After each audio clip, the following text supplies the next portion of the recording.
Welcome to Seggs Talk Radio, a podcast that explores kink and sex through candid and curious conversations. Join me and expert guests in exploring taboos and unpacking what it means to be sex and kink positive. Go check out our new website, sextalkradio.com. That is SEGGS talkradio.com. And I hope you enjoy the episode. We have the right to be healthy, right? Absolutely. And that includes reproductive health, sexual health, right? We have the right to have a healthy sex life, right? And whatever that looks like. And you know, part of it is making sure all the organs are doing what we want them to do. Mm-hmm. The sentence that just came to my mind is, it's expensive to be a slut. But hey, like, really? Tell me more. To be responsible and slutty, I spend a lot of money on getting STI checked consistently. Which shouldn't cost money. Over 80% of women, including myself, cannot have orgasms from penetrative sex alone. That is why it is so important that we find sex toys that we love. Honey Playbox makes an incredibly wide variety of toys. They literally have it all. They have wands, they have clit suckers, they have thrusting toys. They have so many options. And what's really cool about Honey Playbox is they are very technology forward. Many of their toys can be app controlled in addition to the regular settings and buttons on the toy, which makes it really fun for you and your partner. Go to honeyplaybox.com and use code SEGGS, SEGGS, for 20% off of your entire order. Not everyone wants a purple sparkly dildo, so when Peep Show Toys reached out to me and sent me their line of the Solina hyper-realistic, body-safe, platinum-grade silicone dildos, I was super excited. When I say they are realistic looking, I'm serious. They are very hyper-realistic. They are soft on the outside, they are firm on the inside, and they have a suction on the bottom for hands-free play if that's what you are into. Go to peepshowtoys.com and use code SEGGS, SEGGS, for 10% off of your entire order. When I started optimizing my life around my menstrual cycle, everything changed for the better. That is why I love the Stardust app. It is far more than a period tracker. It is an entire hormonal health universe inside of an app.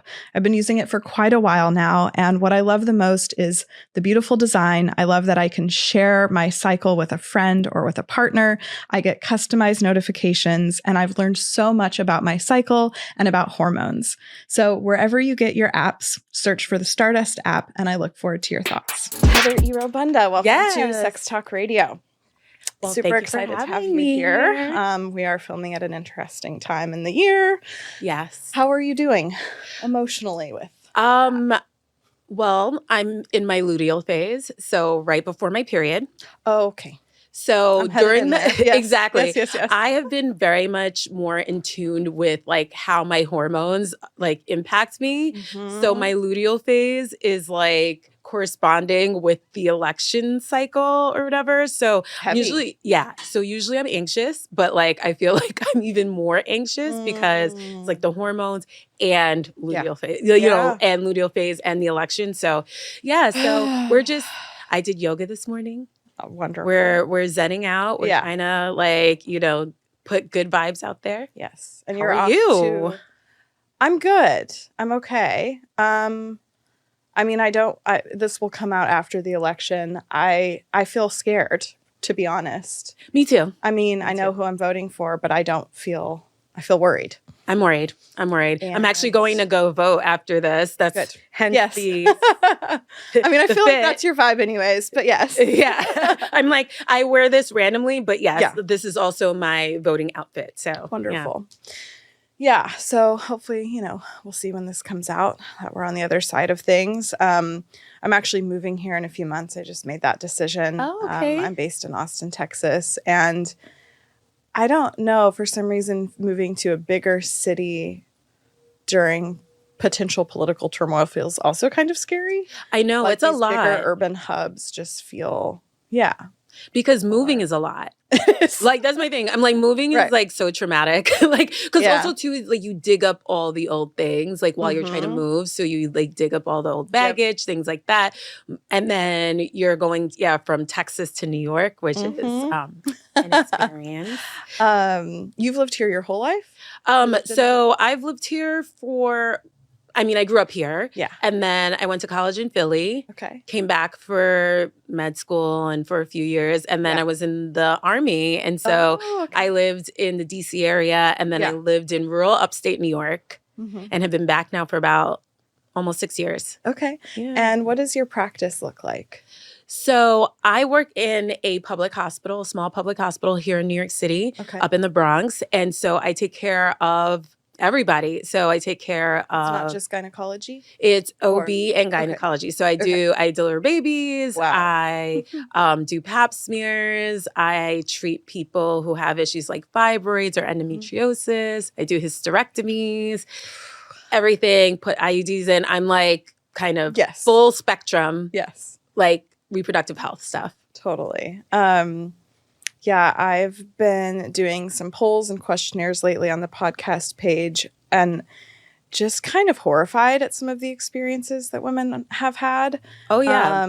It's bad out there. It's bad. A lot of what my podcast covers is like sex positivity and kink positivity and not slut shaming, which when I put up some questions about STIs, there were some pretty concerning things that doctors had said. But aside from that, I just think there's like, I don't know what it was, but I was saying the word gynecology and I was like, what comes to mind? And everyone was like, this feeling. Oh, yeah. It comes like, it's visceral. It's visceral. And what's crazy about it is that it was visceral for me too, because I also need gynecologic care. And so for me, like, I've had bad experiences as a patient. And so I think that actually even helped me want to go into this field because like my ultimate like horror story of a gynecologic like, bring it. You know, appointment was I was in the Army and it was during like my boot camp training, my like initial training.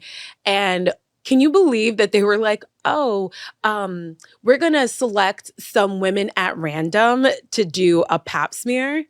Like, legit, like just started reading names. Like, we were all in formation and like our company commander was like, I am choosing like 10 women to do, like they're going to do pap smears. And it was like, I was already up to date. I didn't need one. So I was like, what the hell are we doing? It doesn't feel like good. No. Yeah. Like what? I'm still trying to figure out why that happened right. and like why that was okay. But so I was randomly chosen because I'm lucky or not. And like we basically had to go to the OBGYN clinic on that base.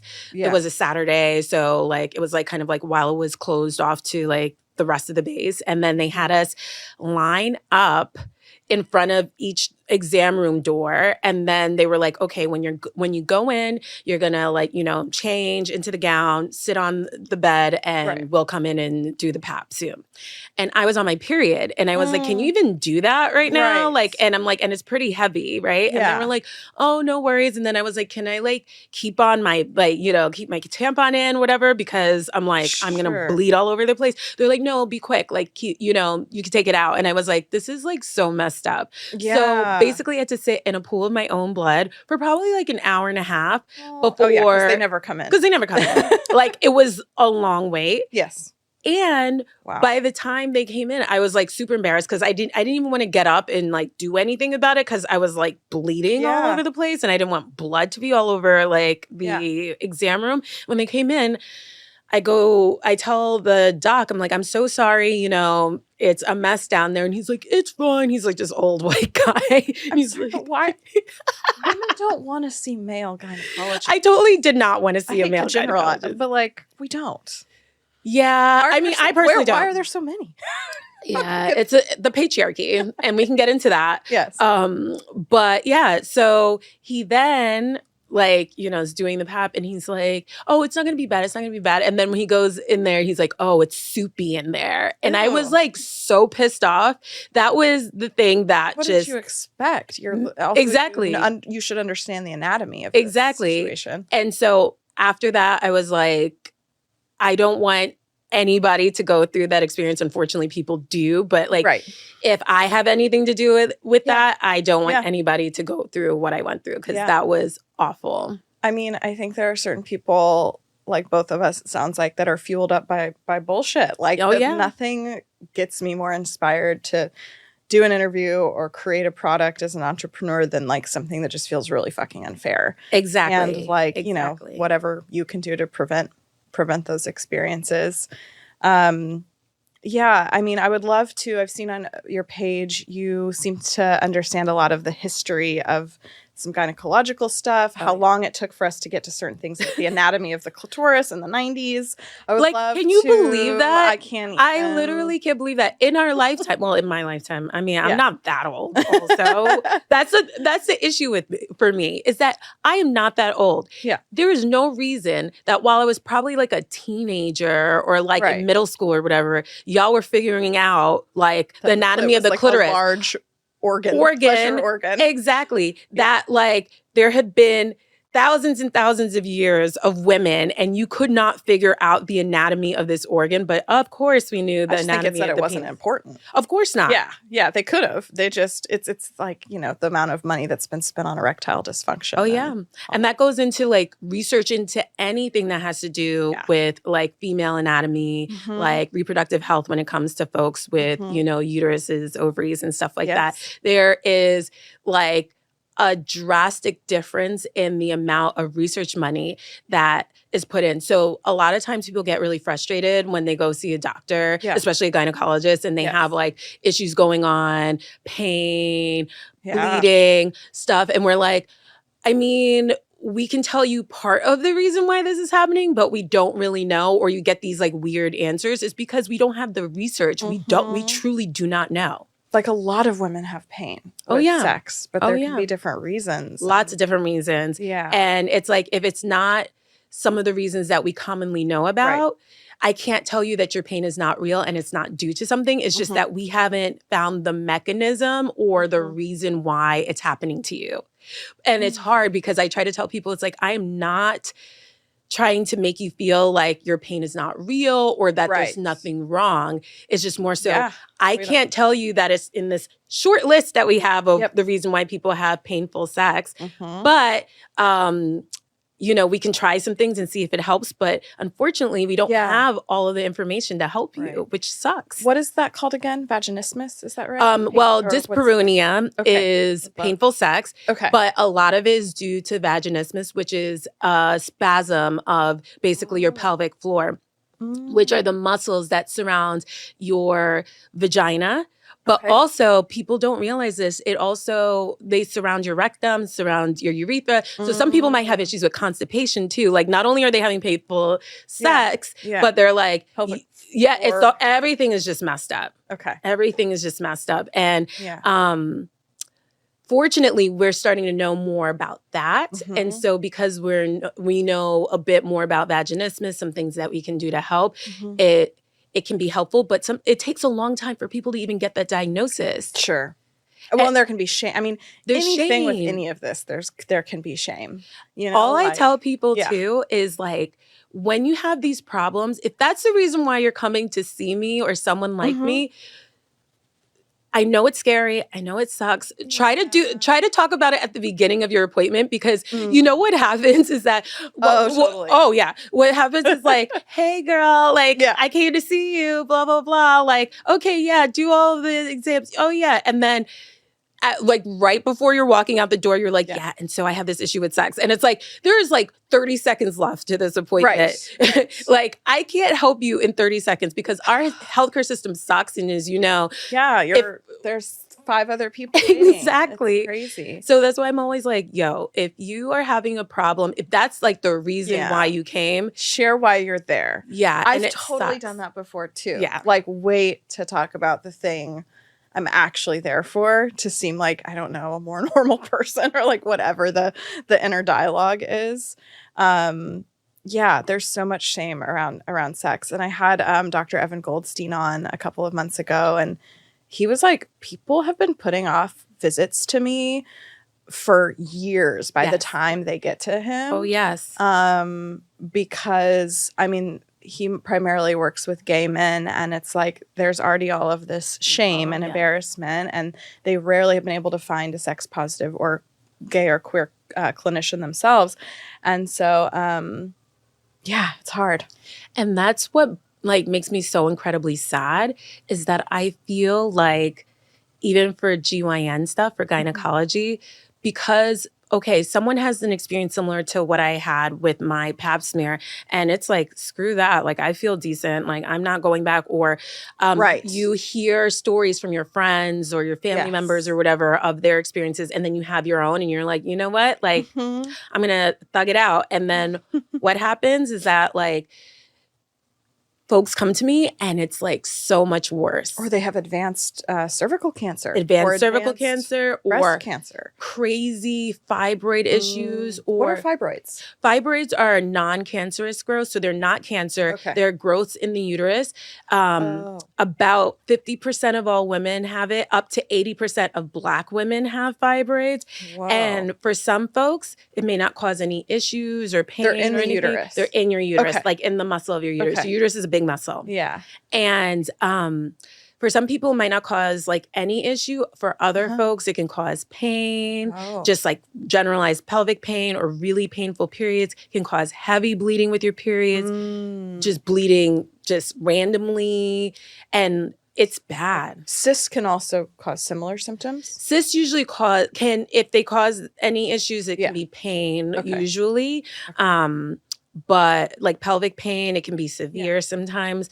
But like a lot of folks have fibroids. Okay. And I feel like we don't talk enough about them. It's like a weird word that I didn't quite know what it was. Yeah. I know a decent amount, but and it can cause a ton of it can make people like people's bellies bigger. For example, if you have really big fibroids, I mean, they have to go somewhere. It's like, I myself have had fibroids. I've had to have surgery for fibroids, and it sucks.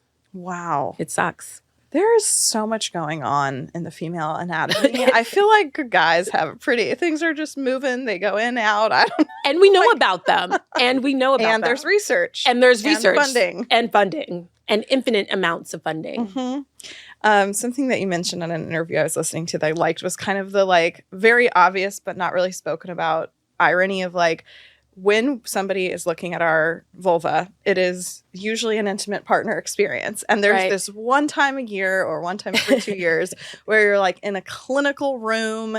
It's, cold and you don't know the doctor. Right. Maybe it's a man. And it's just like such uncomfortable experience in most cases. And it's like, I get why people put it off. I put it off myself. Oh, I put it off myself too. I am due for a PAP. I think I talked about this. I got to get it done before the end of the year or I feel like people are going to judge because I definitely said, ooh, and we're in November now. Because I definitely said in January that my like New Year's resolution was like to get my shit together and to go get my pap smear.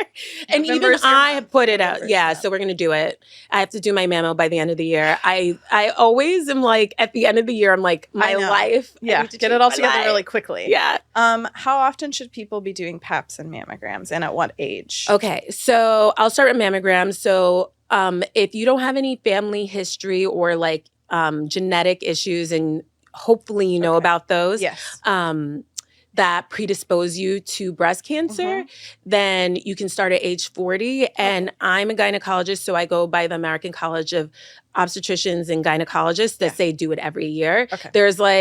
There's been some kind of waffling whether people should be doing it every 2 years or every year, but like most just go once in a while. Exactly. But most organizations believe that you should be getting a mammogram yearly. Also, watch out for if you are told by your doctor or nurse practitioner, midwife, whomever, that you have dense breast, or they comment on that on a mammogram because you might need an ultrasound or something different because with dense breast, it may be harder to see issues. Yeah. So just make sure you know that. In terms of pap smears, this is like my favorite thing to talk about. So it kind of changes with your age, right? So we start pap smears at age 21. Oh, wow. Back when I was younger, it used to be 18. It is not 18 anymore. So I usually have like good mamas who like bring their 18-year-old in. They're like, it's time. And I'm like, girl, it changed. It's 21 now. Like she doesn't need a pap till she's 21. Yeah. So if you have a cervix, so I'm talking to my like women, to my, non-binary folks, I'm talking my trans men, like I need you check on that cervix. to check on that cervix, because what we also know is that queer folks are more likely to have their like cervical cancer issues not addressed because people don't ask them questions. They don't screen them because they're like, oh, you're not having sex with someone with a penis. Or they might avoid going more because of the shame and stigma. That too. So it's very important to it's for me to talk to my queer folks about going in like age 21. And then when you're under the age of 30, so between the ages of 21 and 30, we do just a simple PAP, right? If it's normal, the swab versus they're both swabs. Colposcopy? Oh, colposcopy is if we see any concern. Those are horrific. Yeah. But a simple like PAP. Right. So there's PAP is just the swab. And then there's the HPV test, which is also part of the swab, but we don't test for it unless you're over the age of 30. Okay. Gotcha. The reason why is because HPV, which is a virus, which can cause, for some strains, warts, and in other strains, if left unchecked, can turn into cancer. Yeah. We don't check for that under the age of 30 because under the age of 30, your immune system is very vibrant and usually can clear it on its own. You don't need to do anything. You just give it time and it goes away. Over the age of 30, unfortunately, as we get older, our immune system is not that good. And so we have to check for that. Okay. So every 3 years, if it's normal, under the age of 30, and then over the age of 30, every 5 years, if it's normal. Okay. If it's abnormal for whatever reason, please talk to your clinician about what interval of time you're supposed to be getting PAPs and checkups, because that changes. That can be yearly. That can be, you may need other exams, like a colposcopy. Yes. I was getting it all confused. I had irregular cells in my mid-20s and got a colposcopy, and that's where they take like a full sample of your cervix, right? Or like a piece. Yeah, like a piece of it. The word piece, because that's what it felt like. Oh, it does feel like a piece. Yeah. And I mean, anytime the cervix is interacted with, I will say, maybe this is like an urban legend and you can correct me, of like it, when it's touched and kind of interacted with in that way, it feels like what's the word when somebody's having a baby, like some type of contraction. A contraction. Like it's brutal. It's not great. It sucks. It really does suck. And what a big issue we're having that actually I think it's really nice that people are starting to talk about is like pain with GYN procedures. So things like colposcopies, LEEP procedures, which is like, we were talking about that a little bit earlier. Things like IUD placements, endometrial biopsies, all of these things that we're doing in the office can be awake. Yep. With like, sometimes no anesthesia. Ice cream at the end? Like, is there a way we can change the psychology here where it's not? So I used to try to give people candy. Jesus. Like, I worked in an office that just like, we always had a lot of candy. And it was like, and sometimes it would just come back like after they were changed. Like here's a lollipop. Yeah. I'm sorry. You just took a piece of your cervix. Yeah. But we're trying now to use different, some people, because this is not, unfortunately, it's not kind of widespread yet, but trying to figure out some better ways to address pain for folks, and not just saying take some ibuprofen like 30 minutes before you come in and good luck. Yes. We're trying some local anesthesia, so like things like lidocaine, similar to what you get when you go to the dentist, and even thinking about laughing gas or nitrous. Sure. For that, it's just our insurance companies also suck, so they are very patriarchal as well, so they also don't believe that folks need any sort of anesthesia when they're having GYN procedures, which sucks. Could you speak a little bit to like consistent annual healthcare that a male would have, or a penis owner would have? Because I just, in my mind, I'm like, somebody literally opens us up with a speculum and like, it's so invasive. I know. It feels traumatic too. It really is invasive. I'm not trying to disguise. I'm curious what their because I know they need to be regularly checked for prostate cancer at a certain age as well. But But not as early as we start. 40s. Yeah. And up. And up. And so, and they usually, Like, and then they get their dicks inspected by like that. I mean, so invasive. I'm like, kind of. They get the I love how my hand goes like this. They get this. Yeah. But it's on the outside, and Yes, I feel like it, like exactly. It's like the act of also too is just like I was, I've said this a few times, like in different spaces where it's like you have to like lay down and like open your legs, right? It's like a very vulnerable part of your body and a vulnerable position. Like yes. So like I'm thinking about my dog right now. Everybody knows I'm obsessed with my dog. Hi, Hennessy. How are you? But dogs, right? Like the most vulnerable position they're in is when they're belly up. Then it's like if they really like you like rub their belly, right? Yeah. Like being belly up, like legs open is a very vulnerable position. Yes. And that's what we're put in when we, have to do our annual exams, right? As opposed to folks who own penises, they can't, they sit, maybe they lay down for a part of it when they're getting their belly palpated, but that's it. Yes. Like they stand up for that ball check. Right. They bend over for that prostate, check. Yeah. It's the things we have to do are a lot. I don't know if I've ever fully shared the LEEP story on here, but I will briefly touch on it. It just feels like a appropriate episode to do so. So I had these abnormal cells, and I think I like waited a year, got another pap. It was still going on, did the colposcopy, however you say that. And it was time to like burn them off, for lack of a better word, with a LEEP procedure. Do you know what it stands for?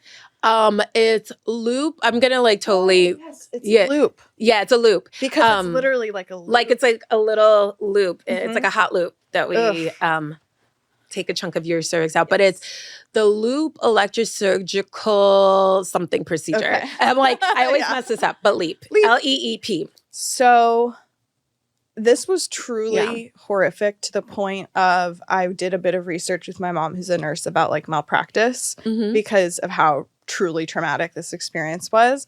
I basically went in for a LEEP, and the nurse like couldn't. I don't know if it was her first LEEP, but it was like she felt very confused and disorganized. She like went out of the room for 30 minutes while I was in the thingies. And oh gosh, I mean, I could probably pull up the whole story at some point, and I should share that. But basically they had me fully opened up, and they still couldn't find some of the things they were looking for. And so for 30 minutes, I was up with a speculum inside of me, and there were multiple people in the room and like cords. And I was like, if somebody like tripped or fell, like I have like a speculum inside of me. And so they numbed my cervix, I believe. They injected it. And then I think because it had epinephrine in it, I was scared that if I had too much epinephrine, I'd like pass out. I've like had weird kind of side effects with that. So she was like, let's do half and then like give the LEEP a shot. So I didn't have enough. And when I tell you it was like it was electrocution. I mean, there's no way that I could have been still for that, And so they kind of kept trying it. And basically I had them stop. I was like, this is way too painful. Also, I can feel this. And I called their like emergency line in the middle of the night because I was in so much pain after it. After their half completed LEEP, which I ended up just being like, I need to go home. This is not okay. And I called, and whoever I spoke with in the middle of the night was very dismissive and was just like, take Advil, like you're fine. I almost went to the hospital. Ended up redoing it and just going under. But it was like, and there's more to it, but I mean, it was like, for me, it felt like a true trauma. Like, I don't remember a lot of the details because I don't know if I've ever experienced physical pain like that. And I was just shocked that they would even entertain doing it awake for a woman. And like this little, it like felt like a little old radio box with this like electric, like it felt barbaric as fuck. Like, and that's kind of what's interesting about a lot of, the procedures and things that we do in GYN. And I mean, I feel like we really have to have a conversation within our specialty about like some of these things, because I mean, I think people are bringing up very, very, very important points because like, for example, I will tell folks, right? Like, I even tell my patients, I'm like, there's certain things that I'm like, you know, we do offer anesthesia for this, or something. We usually do this in the office, right? Mm-hmm. Like for some things, I'm like, dude, I personally wouldn't do it in the office, like, because like it would not be for me. I mean, I know there's some of my colleagues who don't tell their patients that because it is something that they do routinely in the office, and I've done them in the office, but I know for me personally as a patient, like what my tolerance for certain things. And I'm like, if there's any way that I could do this, like under anesthesia or under sedation, something, I would choose that. And the issue is a lot of times is how we are brought up, like as gynecologists, right? It's like we are trained to do all these procedures without great anesthesia and people being awake, right? Yeah. And, you know, there's research to support like, oh, people will be fine. But it's like, how recent is that research? Like, how many patients did they use? Where were they from? What were their backgrounds? Because what we're like now uncovering, and I think especially within like the last 5-ish years, especially after, you know, like a lot of the things that happened with Black Lives Matter, is like we realized that there's research that was done that did not include folks from was not inclusive at all. Yeah. And all of that data is used for everybody. Oh, Jesus. And so that's how we're making decisions. And so I feel like until we have better data, like maybe we need to be a little bit more individualistic in how we approach pain and how we approach these procedures. I typically try to tell people exactly what's going to happen and what's going, you know, what to expect. Maybe sometimes it may be a little unnerving because I feel like sometimes my patients come and they're like, this is going to be awful. Because sometimes there are people who are like, I don't want to go under at all. They're scared to go to sleep. And I get that, you know, and it's scary. And I get Both it, right? have their own thing. Exactly. And so they're like, and then there's procedures where we're like, no, really, we really do not highly recommend. So go to sleep. Yeah, go to sleep. And they're like, is there any way this can be done while I'm still awake? And, you know, right. It's a battle. It's a battle, but it's you know, individualizing care. And it's kind of hard in our medical system. I was just going to say, this probably looks very different in Europe because, you know, going under, you're looking at thousands of dollars and long calls with your insurance company. And maybe you've got a $2,000 deductible. And I mean, the list goes on. Oh, yes. I mean, people are more sick somewhere like here, from what I know, than in Europe, where people aren't. I mean, the idea of even like, I just got private health care. I'm self-employed, $500 a month or more. But it's like everything is such a slog. Like everything's such an effort. I'm like, I'm gonna have to call 4 people to get a new primary, to get a referral, to get and it's I feel very lucky to have a mom who was in healthcare growing up, and I feel very well versed in a lot of this stuff. But I mean, I cannot imagine trying to navigate our healthcare system without any basis for this, or like I like thinking about somebody whose second language is English. I'm like, I wouldn't know how to call these 14 different providers and vet them. I mean, so I get why people put it off. All of this. And I get why people would just say, sure, I don't need to go under. But it's sad. It's sad. And it's also too, just like even like think about like some of my patients who are Medicaid patients or they're paying self-pay, they're paying out of pocket and things like that because they may be undocumented, things like that. Sure, you're going to do whatever's cheapest. Exactly. And I'm like, and they will, and the sad part, they won't complain. Like, you know, like where it's like, I know this sucked so bad. I'm trying like my hardest to like give you a decent experience here.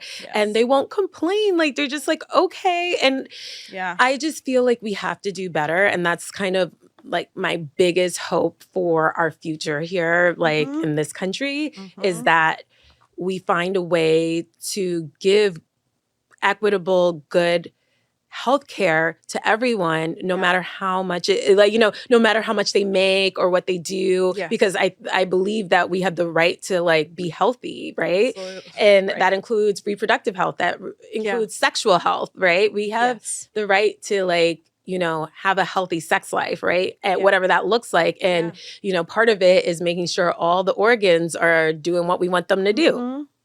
And I mean, the sentence that just came to my mind is it's expensive to be a slut. But hey, like really? Tell me more. I spend to be responsible and slutty. I spend a lot of money on getting STI checked consistently. Which shouldn't cost money. It doesn't have to. Yeah. I just pulled my audience on this as well because I want to work on a tech product in the STI space. It doesn't have to. I would say about 70% of people that responded are going to Planned Parenthood. They're going to free clinics. They're finding out their STI, like their local clinic, which is different. Every city usually there's like one good one. I do things a bit differently kind of depending on the month. But like if I've had a number of partners in a month, I'm like, I would rather walk in, get my blood drawn, get my results really quick, perhaps even before my next sexual encounter. And, you know, I've had numerous scares of things. I've had an oral STI before, and I like to just be really on top of it because I want to be responsible and be communicative with partners. But yeah, it can add up. It can add up. And I mean condoms and you know, trying to just be safe, like, which also shouldn't free. Be totally, or like the boys should be bringing them. Yeah, they should be free. I mean, isn't there, I think there's some state or something that's like trying to propose like making sure that condoms, or there's something that's going on where they're talking about insurance coverage for condoms, which I'm like, cool. Yeah, that should happen. I love giving like bags of condoms like from my job. The problem is though, is that I'm trying to make sure that they have like female condoms. And you know what else I was like trying to figure out where they've gone is like dental dams. Like no one really has those like for free anymore. I was just hearing somebody talk about how nobody uses them in the, not very many people. Not very many. In the queer. Yeah, exactly. And it's so funny because we're seeing a rise of STIs because... Look, I am a vibrator girl through and through. However, I think it's really fun and important to bring in an element of penetration to solo or partnered play. That is why I'm excited to share with you guys the Solina line of hyper-realistic dildos brought to you by Peep Show Toys. They are a line of 3 different sizes of super realistic dual density silicone dildos. Not only do they feel and look extremely realistic, but on the inside you have a thicker, more dense silicone, so it really does feel like a real erection. Get 10% off of your entire order at peepshowtoys.com using code SEGGS, SEGGS. Over 80% of women, including myself, cannot have orgasms from penetrative sex alone. That is why it is so important that we find sex toys that we love. Honey Playbox makes an incredibly wide variety of toys. They literally have it all. They have wands, they have clit suckers, they have thrusting toys. They have so many options. And what's really cool about Honey Playbox is they are very technology forward. Many of their toys can be app controlled in addition to the regular settings and buttons on the toy, which makes it really fun for you and your partner. Go to honeyplaybox.com and use code SEGGS, SEGGS, for 20% off of your entire order. My entire life changed when I started tracking my hormones and my menstrual cycle more closely. That's what I love about the Stardust app is it's far more than a period tracker. It is an entire hormonal health universe inside of an app. It is beautifully designed. It is fun. It is hilarious. And it is extremely educational. It has helped me redefine a relationship with my cycle that makes it much more lighthearted. And it's extremely helpful as you go through the month. Wherever you download your apps, go and search for the Stardust app, and I look forward to hearing your thoughts. I think part of it is because people are not as scared of getting pregnant anymore because we have like, you know, tons of different like birth control options. So we have like, some people have IUDs, some people have condom use. You know, Nexplans, whatever. So there's less condom use. And then I think there might be this like notion that like, oh yeah, like most things can be treated anyway. So like, because I feel like I hear that from my patients and I'm like, I mean, yes, but or if you're having sex with multiple partners, like you're putting them at risk if you're not. Exactly. Yeah. And then I think part of it too is that like, I don't think folks are thinking about some other things that can happen. It's not necessarily that you can't cure it or whatever. It's more so like, okay, like if you get chlamydia or something like that, like we can treat it. And if you're getting regularly checked out, that's good. But for women, sometimes you don't have symptoms. Like you may not have asymptomatic. Yeah, you may have no symptoms, but you know what it can do to you? It can mess up your fallopian tube. So if you like want to get pregnant later, it might be an issue, you know? And I feel like sometimes I am like, I get it. Like, you know, you can treat it and whatnot, but do you want like any sort of secondary effects? And it could be like troublesome when that happens because IVF is really expensive. Yeah. Related to that, one of the things that I'm trying to spread awareness on and also want to involve in the business I want to build is like the importance of oral and sometimes anal swabs when it comes to STI testing. My kind of horror origin story with that is, That's a vibe. I got oral chlamydia, I believe it was, but because I'd had a past history of recurring antibiotic resistant strep, that's what they assumed it was. And so I was going to urgent care because I didn't have insurance at the time and I was super broke. And I was like, how can I just get antibiotics for, you know, $100? And I went through 3 rounds of antibiotics. And then, you know, the symptoms would go away for a second, but they'd come back after I finished the round. And it was finally like the 3rd or 4th urgent care trip I went to. I felt like I was on my deathbed. I was pale as a ghost. I was vomiting. I was so ill. And I was like, I don't know what's going on. And they were like, are you sexually active? Oral sex? Yep. And I'm like, and with people, I'm like, yeah, with a lot of people. And they were like, yeah, you probably have an oral STI. Let's give you a shot. I was better the next day. But it's like, I consider myself decently versed in these things, and I had no idea you could even get an oral STI. Sure can. And that it wouldn't show up on the regular urine or blood test. Yeah, because the thing about it is, like, for the oral STIs, like gonorrhea, like chlamydia, you actually have to swab it and get some of the bacteria and then like the DNA from it. And then that's what's being used for the test, right? Yeah. So we usually test for chlamydia in urine or a swab of the area, right? So you can do like, you know, vaginal swab, a cervical swab, or like what we call pharyngeal, like a throat swab, right? Yeah. That's how you get it. But most people are not swabbing people's throats like routinely for... That's what my audience said. Yeah. They were like, maybe once I had that done, or a lot of people said that they would have it done when they were specific symptoms. Like I have a sore throat. But I mean, I think that makes a lot of sense that a lot of people are having oral sex. A lot of people don't know this is happening. It's kind of like, I feel like STIs are spreading in those more nuanced ways that people just aren't aware of. There's a new one that I can't think of the name, or not new one, but one that I'm just starting to see on STI panels show up. Which more. one? Trick? Not even trick. I'm trying to think. Or ureaplasma, because I feel like it's not new, but like I think there are more people who are like becoming symptomatic with ureaplasma, because like we didn't really like, it was like a trick question on like our exams, like when we're in school, like and medical school and stuff, where it's like, what's another like STI? And it's like, you know, everybody thinks chlamydia, gonorrhea, all this stuff. And it's like, your patient has ureaplasma. And you're like, what? Right. Yeah. And I mean, it has similar symptoms to like some of the other STIs, because basically, like I like to tell my patients is that our vaginas usually know how to do like one thing or like they're like one trick ponies. It's like when they're upset, they discharge, they itch, they may smell bad. And so it like, you know, sometimes it may, like the discharge may be different, but it's discharge. And that could be one of 5 things. Exactly. The cause. Because that's how it's similar to a baby. Like babies only know how to cry, right? Like to tell you there's something wrong, to communicate. Your vagina really only has one way to communicate. Sometimes women have to go on a fucking scavenger hunt to figure out what it is. Oh yeah. Especially if they don't feel like they're in good hands with their provider. Oh yeah. I want to share a couple of things that people submitted in a question box about things that doctors like had said to them regarding STIs and slut shaming. Here we go. I think the majority of them were men, but not necessarily. And these are all related to STIs. So one of them was, they're harder to get than you think. You don't need testing. Wait, what? Somebody told us. Just like being told I had an STI because it looks like it, only to get results saying I didn't.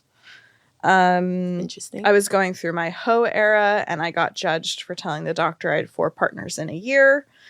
From a doctor about herpes. Well, at least you don't have it on your face. Wait, like...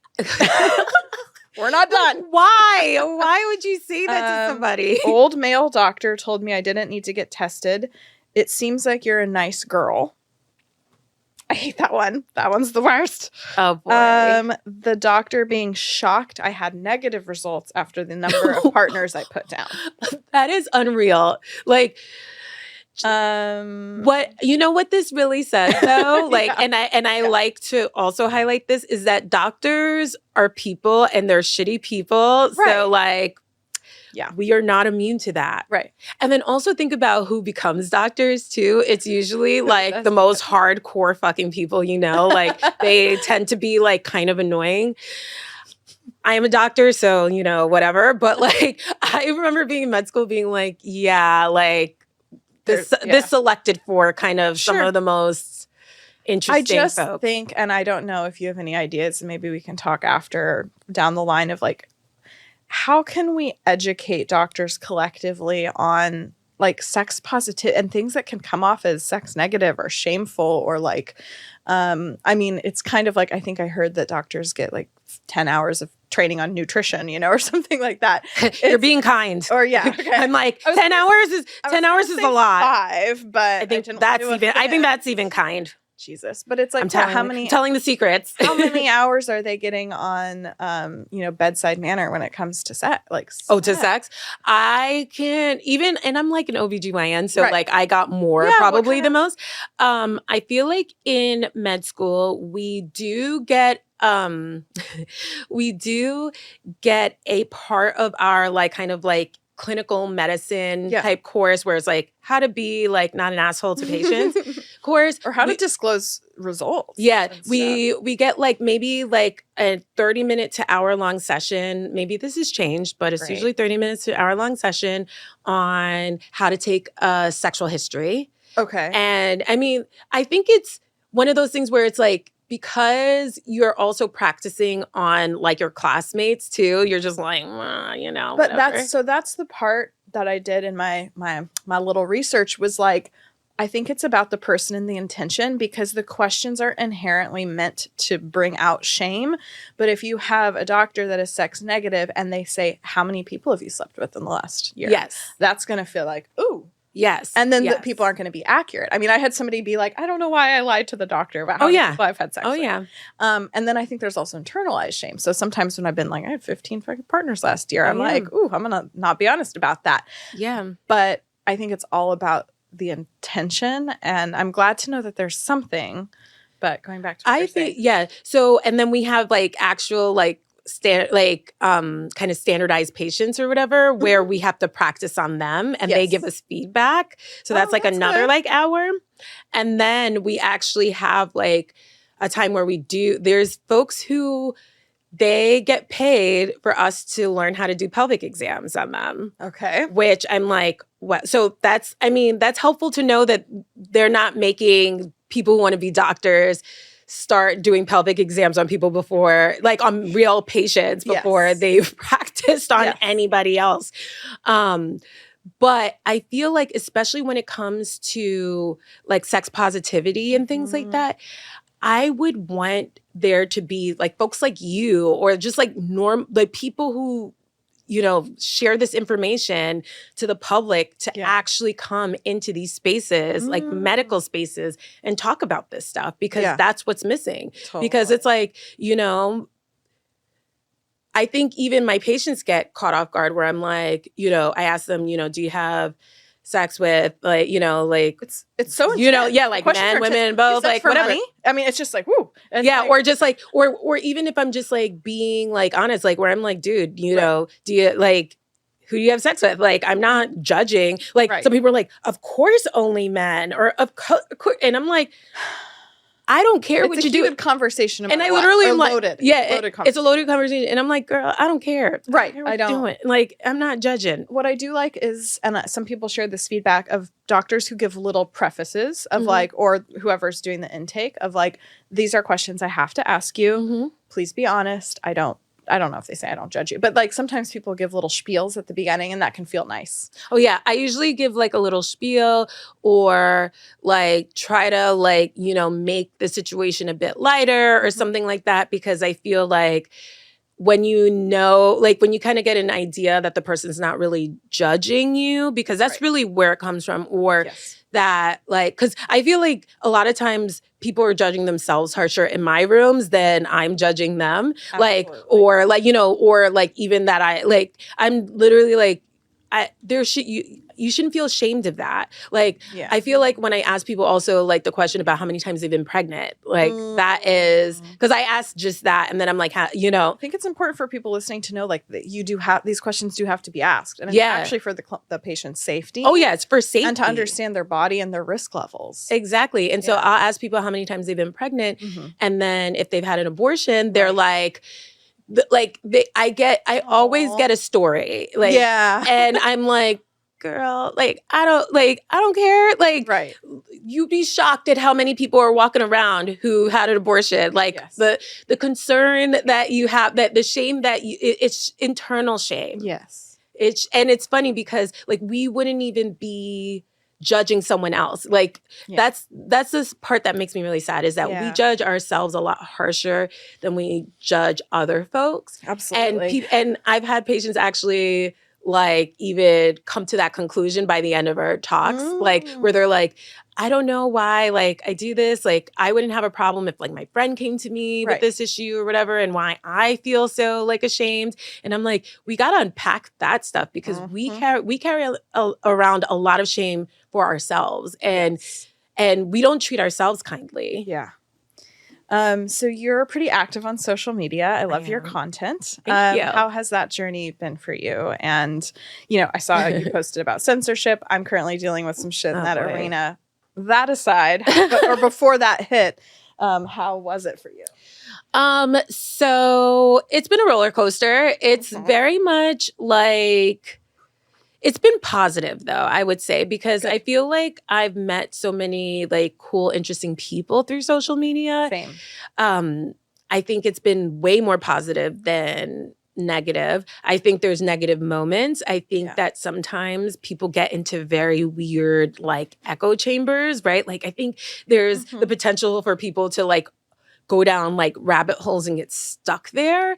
But I really love the fact that it's democratizing how we get our information and who gets to give it to us. Because I mean, it's important. Because I feel like we all like are getting to meet really like cool people. Like something that I've found interesting is like Indigenous folks that I've been able to follow. And like, I've learned so much information about Indigenous folks that like we don't ever get to know. Even in the realm of sex positivity and reproductive health and stuff like that, I feel like the amount of information that's out there is huge and amazing. Obviously, there's some special folks out there doing special things, but I think overwhelmingly it's positive. Yeah. And it makes it so that communities and people that would normally never run into each other get to have conversations, which is super fucking important. And it's such a double-edged sword with like having a viral video or having these certain things happen, because it's like, I don't want to create an echo chamber. Like sometimes I feel like I have of like very kinky, sex positive, awesome people, which is great. They're like my people. And I want it to reach other people. I want it to reach queer people in the Midwest. I want it to reach random people where they may see things differently, or people who prior to finding my page would have judged something. However, when a video, for example, goes viral, it also reaches the haters. Oh, yes. I actually just did a big post last night because I'm kind of reaching a burnout point and gonna hand over a lot of like the page management, because I just can't be the point person that takes in all of the energy anymore. I hear you. So have you had any experiences with I've had experiences with doxing. I've had experience with haters, death threats, all kinds of stuff. Because I mean, I talk about like reproductive health, but I also talk about reproductive rights. I talk about being a Black woman in this country, all the things, all the intersections, right? And so I have had many a times where I've taken steps back. I think it's important. And I think that what folks need to realize is that social media is not like, these media companies, like the mainstream media, where it's like you have hundreds of people running these operations. Oh, it's like literally fucking us. Yeah, it's literally fucking us with We're humans. with our phones. Yes. And we're humans and we can't be going all the time. And so like taking a step back, handing things over, I think that's good. Just going dark for a while, I think we need to normalize that, because I feel like the constant need to pump things into the algorithm like really gets us all going. And because, will I still be relevant? Probably. Actually, something I know, because I've done a lot of social strategy, your account won't be hurt by you taking a break. So this isn't actually advice to myself right now, because I need a fucking break. I'm like, I'm tired. But it won't. It won't. Yeah. And that's what I'm saying. I'm like, take the break. Yeah. You'll come back. You'll feel better. You'll be better. There's also, too, I think that sometimes, like, those of us who consume social media also may expect certain things from the people who are producing it. Yes, they do. And that's great. Love that. But you have to understand we're people. Sometimes our interests change. Sometimes mentally we cannot do that. Like, for example, it's like there's certain topics that I'm like, you know what? Right now, my brain cannot go there. I cannot take all of the drama that's created from that. And so I'm not going to. And then sometimes can you share an example, or maybe you don't want maybe we don't want to go there. we can like curious. there's a few things, right? Like one is like talking about like certain geopolitical things, right? Like because it's been very controversial, especially very, very heated, and folks will be like, you need to say things about this or that, and it's like, yes, I have, and I've been doxxed. And I have had a lot of things taken from me. And it's not to say that I still don't believe in those things and that I won't speak on it. Right. But like, it's not going to be every post. It's not going to be all the time. And I have to, protect myself. Yeah, I think there's this energy that can come from people when you have a certain amount of followers that's like, they're like, you owe us a stance on this, an explanation on this. What are your thoughts on this? Oh, yeah. Or I find I'll repost somebody and they'll be like, oh, they suck too. Cancel them. Or like, I mean, it's just Jesus Christ. Oh, yes. Yes. I feel I've reached a point, and I'm particularly bitter this week about it, but of just like, I can't do it all perfectly. And it's also working with my own perfection bullshit and conditioning, and reminding people that I'm human. I just last night actually set some boundaries and readjusted my message settings, because I was like, people don't have this kind of access to me. Like, I want to build a company next year, and I can't be like spending half of my evening like arguing with people on the internet. Exactly. So, no, and it's true, because people will get upset about like, who you associate with or don't.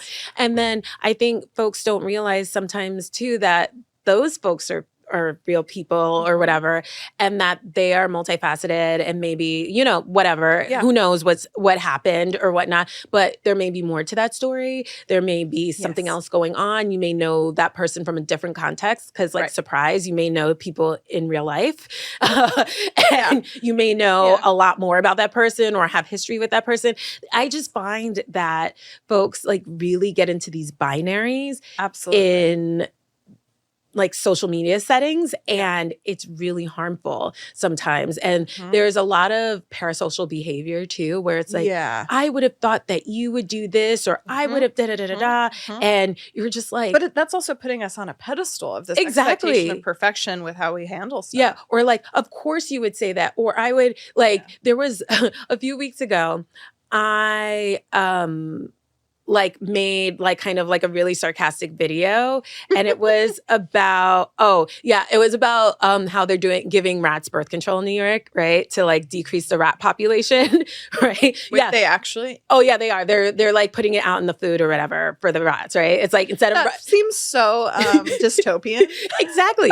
Thank you. Yeah. That's literally literally was what it was. It was like, I'm like, the rats have better healthcare than we do, because they have free freaking birth control. They have free birth control. And we don't have free. People weren't ready for that. Some people were like, that is not the right take. I do not believe in that take. I would expect better of you. And I was like, are you going to unfollow me? Because you can. Yes. Like, See what I'm yourself out. Exactly. Sort it out. But what I was telling some folks in these comments were like, welcome to real life where you don't have to agree with literally everyone and still you can still be here. Still, respect them, still listen to what they have to say. I don't agree with everything that everyone says, and I can still have great relationships with them, or like, I can scroll past, right? And I think it's important and healthy to have a sense of humor. Like, the work you're doing is hard. Not only are you like working your day job, but you're making content, and it's like, you got to have a sense of humor because it's heavy lifting that you're doing. It's heavy. And so that's why I laugh, because I'm like, people have to understand that we're human, and that also you don't have to like everything that I say. Yeah. I don't like everything you say. Absolutely. I don't like everything you do, but, I respect you, and I respect that is the journey that you're taking. And as long as it's not something that like, crosses whatever line I have, that doesn't mean that you're canceled. That doesn't mean that I think you're a horrible person. Like, maybe I don't agree with that stance, but I agree with a whole bunch of other things. Or maybe it's something that you said that made me think about things in a different way. Yeah. Yeah. And I needed to hear that because I think that's something that we need to understand. It's like, I don't want somebody to validate every feeling of mine. Like, I would like to be challenged to think differently and open myself up to other perspectives. Yeah, I agree. So we are 3 days away from the election. And I know, I think it was like 7 days after I moved to Texas, Roe versus Wade was overturned, and it was pretty intense. My mom had just come to visit, and we went to the Capitol. It was just heavy fucking energy in that state.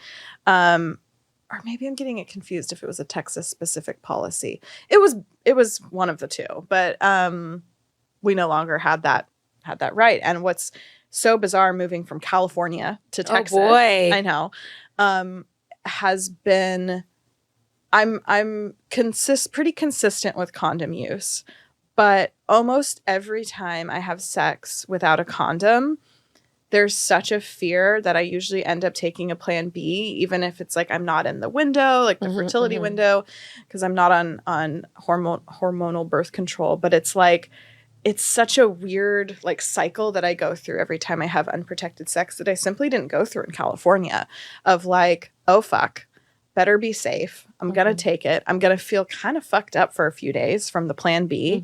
Granted, I've only taken it a handful of times, but like, it's wild. And then to then talk to family and be like, hey, if I needed an abortion, I would be flying to California. And Yeah, we're living in really, really rough times with that, where like 30% of all folks with uteruses live in states that have some sort of ban on abortion, reproductive health care. And then over 50% of Black women live in parts of this country that have bans on abortion and reproductive health care. So it's heavy. And even in New York, we're seeing folks fly up from the South, the Midwest, different places to get care. Can people from out of the state get free abortion access? They can get funding. There's different sources of that. There's a lot of abortion funds that are helping folks out with not only getting the procedure done and covering that, but flights and hotel and stuff like that. But yeah, this is where we are. Like, people are having to travel to different parts of this country, thousands of miles, to get healthcare. I'm in my luteal phase too. Yeah, it's rough. Fuck. Yeah. Yeah, it is. It's heavy. Are there funds or resources specifically for Black women that you know of? There are some Black-led organizations, but they're mainly they're open to all. Yeah. Yeah, it's just a weird fucking time. It is. And I just tell folks, like, be careful out there.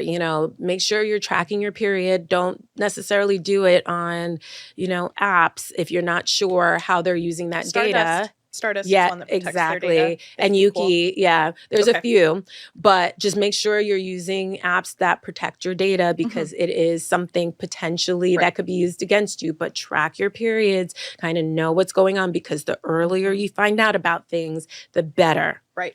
And then also know that in all 50 states, you still can get medical abortion if you get it through an online source. So there's like Plan C pills, there's lots of different online sources that if you go to ineedana.com, there's lists of how you can get medication abortion. How many weeks into a pregnancy can you take it? So up to 12, but you can take those, but they will guide you through the whole process. So so because it's not, so it's harsh. Or it can be. Yeah. So there's nurse practitioners and docs and all kinds of stuff that are on the other side who will, help you through it. They'll find out whether you're somebody who can, go through with that, the medication abortion, and then they send it to you. There's like all these hotlines that you can call that will help you if you're having any side effects or issues, tell you if you need to go